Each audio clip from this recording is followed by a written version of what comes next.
इथे फक्त दागिने नाही तर पिढ्यानपिढ्यांचा विश्वास मिळतो. परंपरेची झळाळी आणि विश्वासाची खात्री.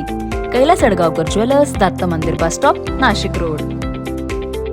दिवंगत बँकेचे सर्वेसर्वा हुकुमचंद बागमार यांच्या प्रमुख मार्गदर्शनाखाली व्यापाऱ्यांसह सर्वसामान्यांची आर्थिक जीवनवाहिनी म्हणून समजल्या जाणाऱ्या ती नाशिक मर्चंट कोऑपरेटिव्ह बँकेची 68वी सर्वसाधारण सभा बँकेच्या मुख्य इमारतीत संपन्न झाली.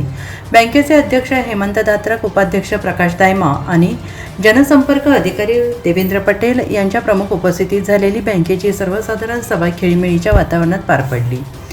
मागील वर्षीचे इतिवृत्त वाचून कायम करणे, 2025-26च्या वार्षिक अहवालाचा विचार विनिमय करणे, 31 मार्च 2026 अखेरची ऑडिटेड आर्थिक पत्रके, ताळेबंद नफा तोटा पत्रक यावर विचार विनिमय करून मान्यता देणे, वैधानिक लेखापरीक्षकांच्या अहवालाची नोंद घेणे, अंदाजपत्रकापेक्षा जास्त झालेल्या खर्चाला मान्यता देणे अशा अनेक विषयांवर सर्वसाधारण सभेत साधक-बाधक चर्चा करण्यात आली. सन 2025-26 या आर्थिक वर्षात बँकेचा ढोबळ NPA 2.87% कमी झाला असून निव्वळ NPA 0.00% एवढा कायम राहिलेला आहे.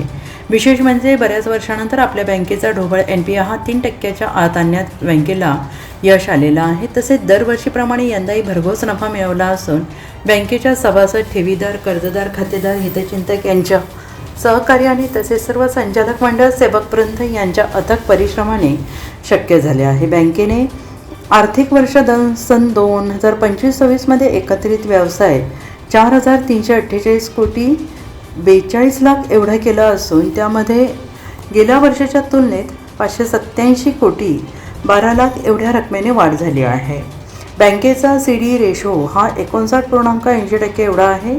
बँकेने आर्थिक वर्षात 71 कोटी 70 लाख एवढ्या रकमेचा ढोबळ नफा मिळवला आहे. तरतुदी आणि इन्कम टॅक्सची रक्कम वजा जाता 43 कोटी 33 लाख एवढ्या रकमेचा निव्वळ नफा झालेला आहे.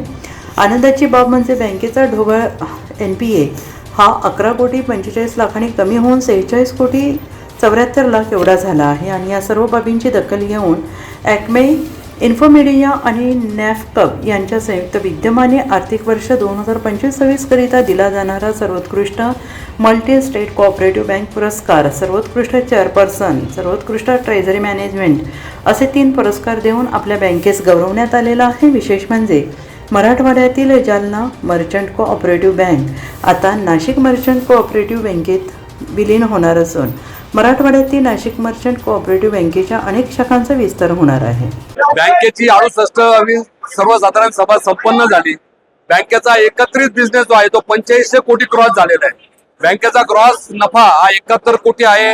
निव्वळ नफा हा 43 कोटी आहे. सभासदांना 15% डिव्हिडंड आपण देऊ केलेलं आहे. सभासदांनी त्याचं स्वागत केलं आणि जालना मर्चंट्स कोऑपरेटिव्ह बँक ही आपल्या बँकेमध्ये विलीन करून घेण्याकरता सर्व सभासदांनी एकमुखाने मान्यता दिली. पुढच्या काळामध्ये मराठवाडा, विदर्भामध्ये नामको बँकेचा विस्तार झालेला आपल्याला दिसणार आहे. नक्कीच जालना बँकेच्या सुद्धा ग्राहक हे आपल्या कुटुंबामध्ये सहभागी होत आहे, याचा मला आनंद आहे.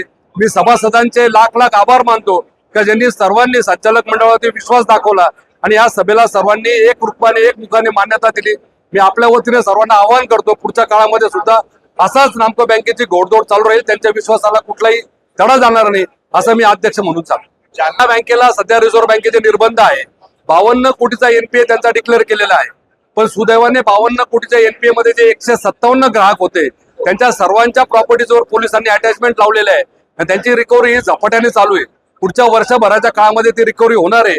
हे नामको बँकेला कुठलाही तोटा त्याच्यातनं होणार नाही. मात्र नामको बँक ही अतिशय सदृढ या माध्यमातून होणार आहे. आणि सभासद याच्यामध्ये जोडले जाणार नाही, कारण जालना बँकेचे सभासद जे आहे त्यांचा अनुपत्र म्हणजे NPA जो रेट आहे तो कमी असल्यामुळे रिझर्व्ह बँक त्याला अलाउड करत नाही. मात्र ते नामको बँकेचे सभासद होऊ शकतात. त्यांना नव्याने नामको बँकेचा सभासद होतो घ्यावा लागेल. खरं तर 68 वर्ष या बँकेला झाली.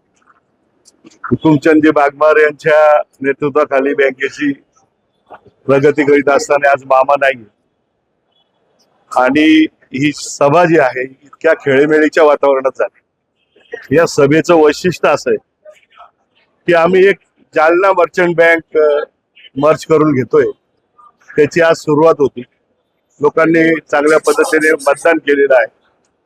मराठवाड्यामध्ये बँकेची एकच शाखा होती, आज ती 13 शाखा आमच्यात मर्ज होत आहे आणि जालना हे महाराष्ट्रातली मोठी बाजारपेठ आहे, मराठवाड्यातली मुख्य बाजारपेठ आहे आणि त्या ठिकाणची जी बँक आहे ती घेतल्यानंतर मला असं वाटतं 2 वर्षामध्ये जे काही त्या बँकेचं नुकसान झालेलं आहे ते भरून काढण्याची जबाबदारी आता नाशिक मर्चंट बँकेवर आलेली आहे आणि त्या दृष्टिकोनातून सभासदांचं आमच्याबरोबर राहणं, मतदान करणं म्हणजे जबाबदारी वाढलेली आहे आणि निश्चितपणे आम्ही सभासदांना त्या माध्यमातून चेअरमन असोत, सोनसेठ असोत, साने असोत, मोदी असोत, सगळ्यांच्या प्रयत्नाने आमच्या संचालकाचे यशस्वीपणे आम्ही ती बँक पुढं मोठी करू आणि आपल्या बँकेमध्ये मर्ज झाले त्याचं मी त्यांचं स्वागत करतोय. कालही जालना बँकेची अशी जनरल बॉडी मिटिंग झाली, तिथं एकमुखाने अख्ख्या जालन्याच्या सभासदांनी एकमुखाने सांगितलं की नाशिक मर्चंट बँकेमध्ये तुम्ही विलीन करतायत, तुमच्या सगळ्यांचं अभिनंदन करतोय. त्यांनी पण अभिनंदन केलं आणि मला असं वाटतं खूप चांगल्या पद्धतीने ही सभा व्यवस्थित झालेली आहे. त्यामुळं प्रत्येक सभासदांनी ज्यांनी काही प्रश्न मांडले ते मांडलेच पाहिजे, तरच सभेला रंगत येत असते आणि त्या पद्धतीने ते मांडले.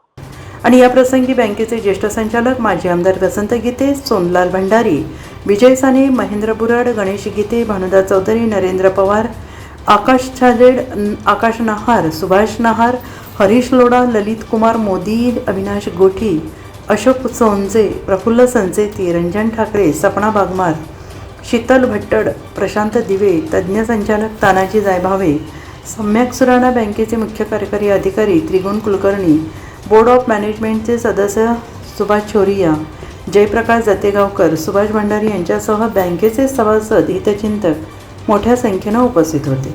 NCN न्यूजसाठी रोहन दानी, नाशिक.